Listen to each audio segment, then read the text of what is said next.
Building by accord. Beyond judicial clearance, Central Vista should be able to achieve national consensus. With the Supreme Court's 2-1 judgment clearing the Central Vista project for New Delhi, the Narendra Modi government can now indelibly reshape the national capital's visual landscape. Justices A.M. Khanwilkar and Dinesh Maheshwari found no infirmity in the approvals granted by the Central Vista Committee, Delhi Urban Art Commission, the Heritage Conservation Committee and other bodies, paving the way for a new parliament building and other agencies of government to come up.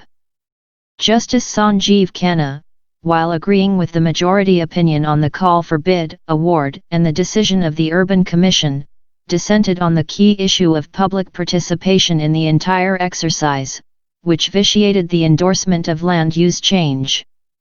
Governments should naturally be free to plan policies and programs on behalf of the people, with no prior restraint, but subject to judicial review to ensure accountability. Judged against this principle, the Centre is simply exercising its privilege to plan a new set of buildings to house its establishment and the federal legislature. While the cost estimate is unclear, planned expenditures are in excess of 1,3450 crore for, among other things, a new central secretariat, vice president's enclave and prime minister's residence, besides 971 crore for the new parliament. With a national consensus, such a colossal plan might be a crowning achievement for the 75th year of independence in 2022. What is germane to the question, however, is its appropriateness in a year of unprecedented disruption due to COVID-19. This is when an elected government must give its undivided attention to schemes for the common weal and not be tempted into extravagant indulgence. As Justice Khanna has pointed out, public consultation in a democracy requires citizens to be able to assess the project's rationale, armed with information on the authorial reasoning, and with sufficient time at their disposal. The essence of their view should inform the decision. Opportunities for public consultation, already incorporated into modern laws and also in the Delhi Development Act, in no way fetter the executive. It would be appropriate, therefore, for the Centre to attempt consensus building on Central Vista, without showing undue anxiety and haste in taking up all planned structures together. The pandemic's course points to uncertainty on restoration of economic health, and ameliorating the damage to large sectors of the economy, especially in services. In the run-up to 2022, the government will be tested on its ability to ensure good health for all citizens, revive normative education and provide stronger welfare. Prioritizing Central Vista can prove to be a distraction from the task. The challenge of distributing opportunities better. The line between reserved and general is blurring, impacting reservation as an idea and as practice. Doctors dealing with head injuries ask certain questions to determine if the patient is fully oriented. What year is this? Who is the Prime Minister of India? And so on. These are questions to which don't know is definitely an abnormal response. I have often wondered whether what are your views on reservation would be a good or a bad post-concussion diagnostic question. On the one hand, every Indian has an opinion.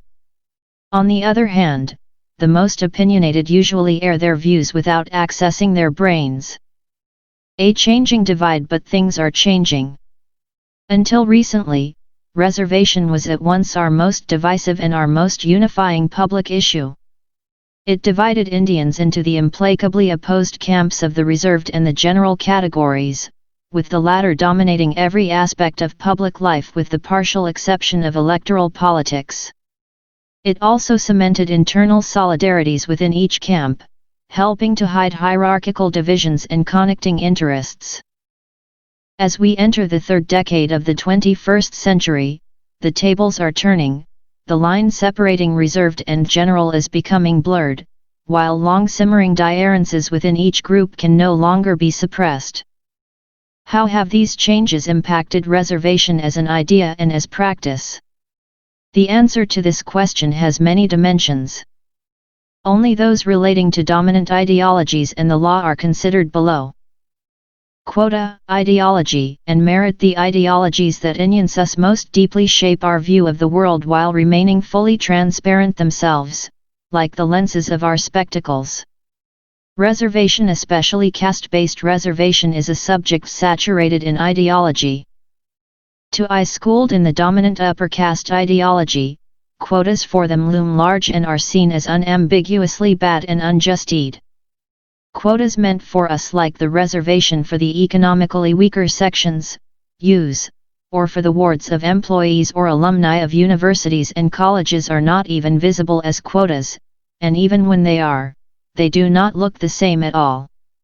Here is an interesting example.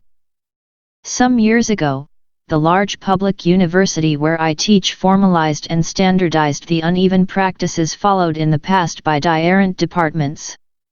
It created the largest quota we have by setting aside half of all postgraduate seats for the students enrolled in its own undergraduate honors programs. In other words, 50% of our seats in MA/MSc are reserved for those with BA/BSc honors degrees in the same subject from our own university. This is a straightforward quota, but it is officially called the merit stream. It does not matter whether the name was deliberately chosen to ward off the stigma of reservation or whether it is a genuine case of ideological blindness. What is interesting about the name is that it unintentionally brings together words such as quota and merit that are thought to be ideological opposites. The seemingly contradictory name reminds us that, in fact, all quotas are merit quotas since they apply merit-based criteria of selection to the pool of eligible candidates. Never mutually exclusive, this leads to the unsettling discovery that merit and reservation are not, they have never been mutually exclusive.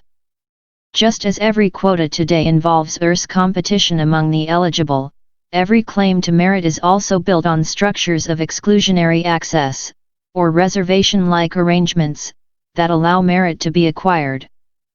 For example, expensive private schools or coaching institutes are actively reserved for the rich. In the real world, what is called merit is always a mix of ability, effort, and social capital, with the latter usually playing a big role.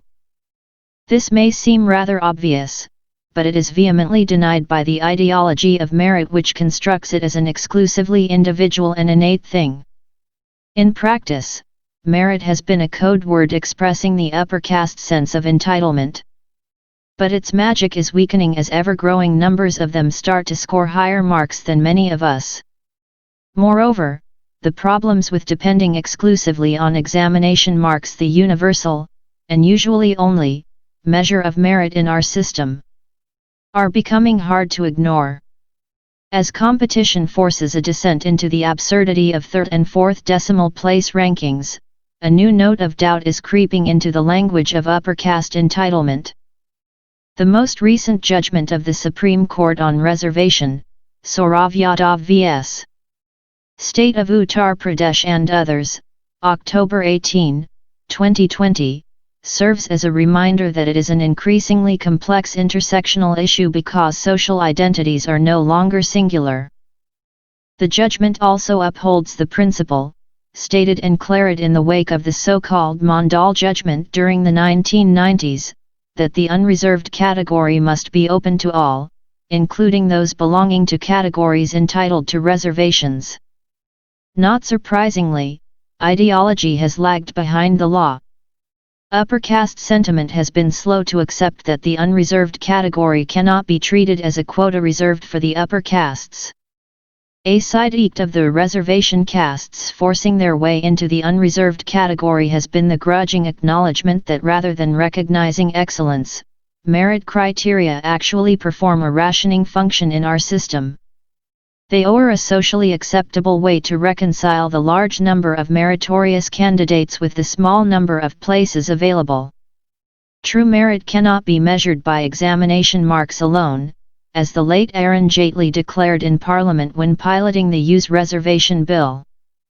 Turning points: the year 2021 happens to be the centenary year of the Communal Government Order, Go, in Madras Presidency, which introduced Duchade reservation based on castes and communities. January 9 will be the second anniversary of the use reservation law passed in 2019, which created the RST explicit mechanism of reservation for the upper castes, though carefully not named as such. And January 26 will mark the 70th birthday of our Constitution, which created, for the RST time in our history, the GUR of the casteless citizen. These three legal events also mark crucial turning points in the intertwined histories of merit as ideology and reservation as policy.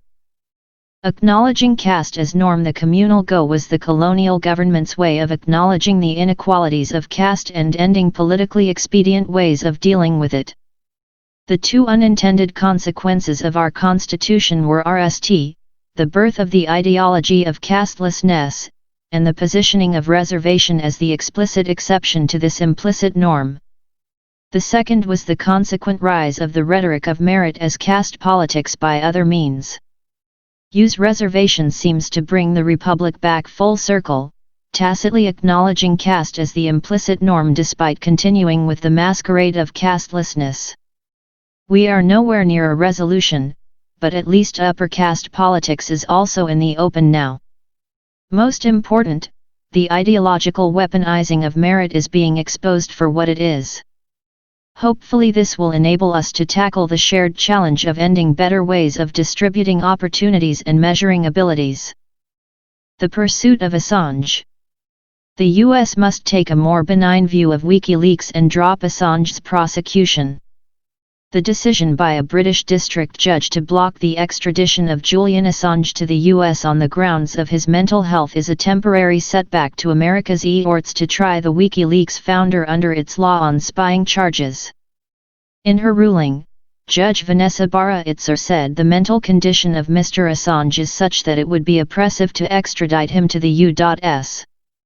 While it is a small victory for his lawyers and supporters, their GHT to prevent his extradition and secure his freedom is far from over. Judge Barra-Itzer has blocked his extradition only on medical grounds because she thought his possible detention in isolation in the US would likely result in a suicide attempt. She rejected the defense lawyers' arguments that Mr. Assange's prosecution was politically motivated and violated his rights to free expression. She also observed that his conduct took him outside the role of investigative journalism, agreeing with the U.S. authorities' assertion on WikiLeaks. Mr. Assange, who is wanted in the U.S. on multiple charges of breaking espionage laws and conspiring to hack a military computer, has repeatedly defended his organization's operations, terming them public interest journalism. U.S. prosecutors allege that he helped former U.S. Army intelligence analyst Chelsea Manning crack an encrypted password and download classified information, the leaking of which endangered American intelligence sources. The Justice Department also claims that he had conspired with hackers to obtain classified information. It is ironic that the U.S., which takes pride in its freedoms and commitment to protecting human rights, is relentlessly pursuing a man who exposed some of the worst rights violations by the American military. Until WikiLeaks released the classified documents that Ms. Manning downloaded, the world believed that the July 2007 killings of a dozen Iraqis, including 2 Reuters, happened in a rig with a U.S. aircrew. But video footage by WikiLeaks showed the aircrew laughing after they killed 12 innocent people. WikiLeaks also exposed the killings of hundreds of Afghan civilians by U.S. forces. These were incidents the U.S. had swept under the carpet, and WikiLeaks had undoubtedly done public service, allowing the questioning of the conduct of war by the world's supreme military power. Instead of accepting its military's mistakes, the U.S. went after the messenger. In the U.S., sensitive or leaked information published by the news media is protected under the First Amendment, a reason why the Obama administration decided against prosecuting WikiLeaks. But the Trump administration reversed tack. The new Biden-led government must rethink its predecessor's approach. It is unfortunate that a fresh bail application led by Mr. Assange's lawyers was rejected by a British judge on Wednesday. The British legal system should take a benign view of his condition and cause.